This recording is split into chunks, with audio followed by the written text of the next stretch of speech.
बिस्मिल्लाहिर्रहमानिर्रहीम। अस्सलामु अलैकुम डियर स्टूडेंट्स, मैं बशीर अहमद मुबशिर, आपका मैथमेटिक्स टीचर। आज हम मैथमेटिक्स 10th क्लास जो आर्ट्स ग्रुप है उसका यूनिट नंबर जो 9 है उसमें से चंद एक जो अहम सवाल हैं उनको समझेंगे। तो इधर मैंने एक सवाल लिख दिया है, वो कुछ इस तरह, एक मकाब का हुजम मालूम करें जिसका हर ज़िला या किनारा 4 सिम हो। सिम का मतलब सेंटीमीटर हो। तो सबसे पहले आपको पता होना चाहिए कि मकाब होता क्या है। मकाब इस तरह की शक्ल होती है कि जिस तरह ये डब्बा बनाया जाए ना, इसको क्या बोला जाता है जी? मकाब बोला जाता है। जिस तरह कमरा नुमा चीज़ हो तो, लेकिन इसकी हर साइड जो है ना वो बराबर होती है, यानी कि लंबाई चौड़ाई और ऊंचाई बराबर होती है। इसको क्या कहा जाता है? मकाब। वो कह रहे हैं इस मकाब का आपने हुजम बताना है कि इसके अंदर कितनी चीज़ आ सकती है। मसलन इसका हर किनारा हम कहते हैं एल है, ये वाली साइड भी एल है, ये वाली साइड भी एल है, और ये जो ऊपर इसकी जो लंबाई है वो भी कितनी है? एल है। तो इसका अगर हम फार्मूला बनाना चाहें हुजम का, इंग्लिश में इसको वॉल्यूम कहते हैं, तो मकाब का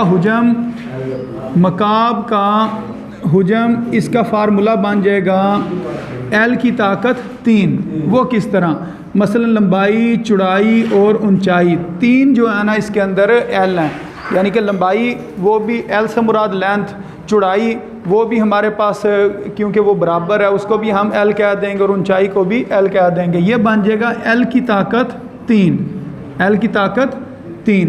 अब आपने सिर्फ करना क्या, एल की कीमत मालूम करनी है, यानी कि पुट करनी है, इसके अंदर इंदराज करना है। तो जो ज़िला है यानी कि जो लंबाई है हमारे पास वो कितनी है? 4 सेंटीमीटर। तो इधर हम क्या लिख देंगे? 4 सेंटीमीटर, और इसकी ताकत कितनी है? 3।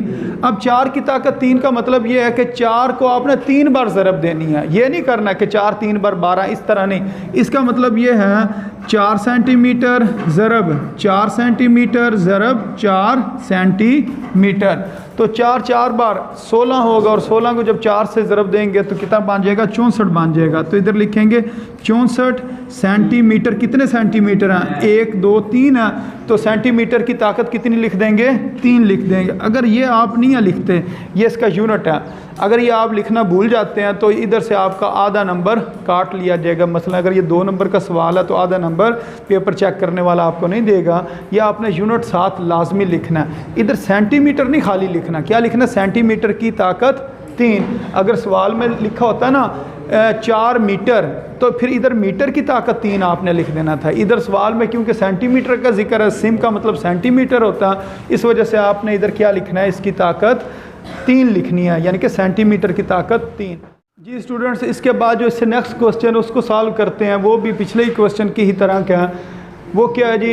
एक मकाब का हुजम मालूम करें जिसका हर ज़िला या किनारा 8 मीटर हो। पिछले सवाल में था 4 सेंटीमीटर हो या 4 सिम हो। अब ये क्वेश्चन में क्या आ रहा है? 8 मीटर हो। तो इसको भी आपने उसी तरह ही सॉल्व करना पिछले सवाल की तरह। तो आप लिखोगे मकाब का हुजम किसके बराबर होता है? एल मल्टीप्लाई एल, क्योंकि मकाब ऐसी शक्ल होती है जिसकी लंबाई चौड़ाई और ऊंचाई बराबर होती है। और एक होता है मकाब नुमा, एक मकाब होता है और एक मकाब नुमा। मकाब नुमा में क्या होता है?